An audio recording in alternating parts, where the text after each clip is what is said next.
David, let's start with the big news of the week first. Johan Ackerman.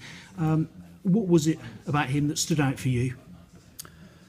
There are a number of things that go into recruiting any coach, really, whether it's player or coach. We knew what Johan had done in his time in the Lions, both at Super Rugby, Currie Cup level. But it wasn't just his coaching record and the feedback that we got from people who'd worked with him, played with him. It was more, once we had a chance to sit down with him, when we met him, we knew immediately that he was the person that we wanted to come and really take the club forward from a coaching point of view. His personality, his presence, the way he communicated, the enthusiasm he had for the club really struck both Martin and I when we had that chance to sit down with him. So delighted that he's come. I think it's a huge boost for the club. And there's obviously a lot for both teams to do before he arrives. But once he arrives, he's looking forward to getting stuck into it. And in the process of recruiting him, did he take much persuading? Well, there's lots of discussions, lots of negotiations. I think for someone who has had the coaching success that he has and the ambition that he has as a coach to go on and coach at the highest possible level, we had to be confident that the club, what we have here, was going to allow him to take that next step forward. And I think in the discussions that we had, we all believe that the foundations are here. We all believe that the players are here. We all believe there's so much right that's been going on over the last couple of 18 months. The small margins, we've talked about it so many times in here, between winning those close games. And after those discussions, he obviously went away, thought about it, and believed that Gloucester is a good fit for him. And as I said, we're delighted with it. So it was actually a case then of Gloucester having to match his ambitions? I think it's obviously a case of we're as a club, we've talked a lot about where we want to be, what we need to do. We all know how much work has gone in over the course of the last couple of years. We also know how much work is still to be done to take us to the level that we want to. So there's huge ambition within this club, but to get a coach of that level, of that experience, of that success, they're going to be ambitious for themselves as well. So it's about, I suppose, for so many coaches, as was players, that it's about getting that meeting at the right time. And for us, the opportunity came along at the right time when Johan was looking to expand his coaching abroad. And is his start date a movable feast? Yeah, that's the one thing at this stage we don't know. It'll be very much dependent upon when the Lions finish their Super Rugby campaign. Super Rugby finishes, I think the pool stages, group games finish the second weekend in July and then into the knockout stages. So very much dependent on when they finish. How much of a role can he play in what's left of the recruitment and retention? That's something that's been ongoing really for 12 months. We've talked about it many times, that no longer is recruitment a short window as it used to be. Recruitment goes on, retention goes on. We're always looking, not just this season, beyond. So it's a case of once Johan has finished his commitments with the Lions, he will get the opportunity then to sit down and profile our squad, and we can then start to look to recruit players or add players that fit in with what he would like with the squad. So that's more a long-term event rather than a sort of short-term event that he can sort of, have an influence on before he arrives.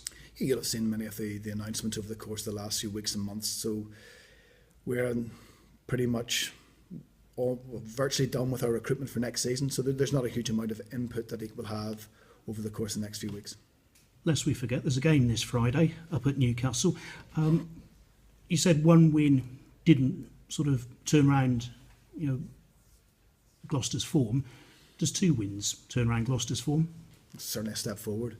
Over the last couple of weeks, there have been large parts of the game that have been good. There have been things that we've have to work on. Obviously, last weekend, delighted to win the game comfortably in the end. The scoreline perhaps didn't reflect the first 50 minutes, but that's one of the things we failed to do over the course of the last 12, 18 months.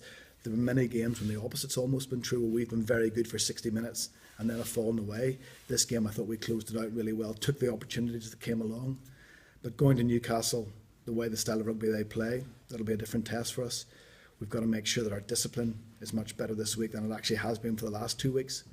It's something we've prided ourselves on really throughout the course of the year, but for some reason over the last couple of games, probably given away too many penalties to allow us to create the pressure that we'd like. So the last 2 weeks, 2 wins. It's a big step forward. There's a really good vibe around the squad, a good buzz around the squad. everybody's excited about getting up to Newcastle and playing on a good pitch, hopefully good weather, and it should be a good game.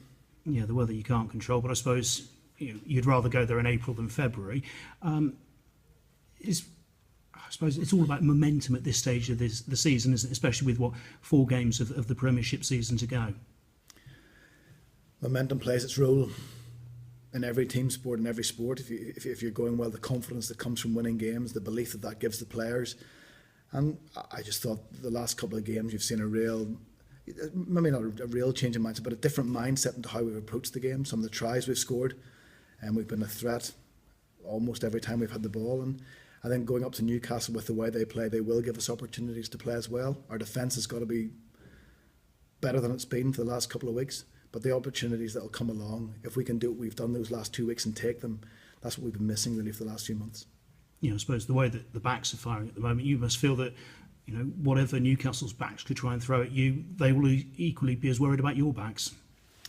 We've said really, well, certainly the last 3 weeks, our focus has been very much on making sure that when Gloucester take the field, we're as well prepared as we can be, knowing how we want to play, making sure that we've left nothing on the training pitch. We haven't worried too much about our opposition. That's been the case again this week. We've been very much with a short turnaround between the 2 games. We've been very much focused on what we believe we need to do to win the game, and then we just got to go up and make sure that we deliver that on the night. You had a few players coming back from injury last week. How pleased are you with their input, and also any more back this week? I think it was a huge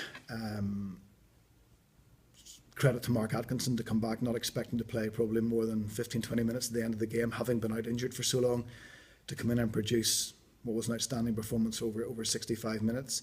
So that's what we want.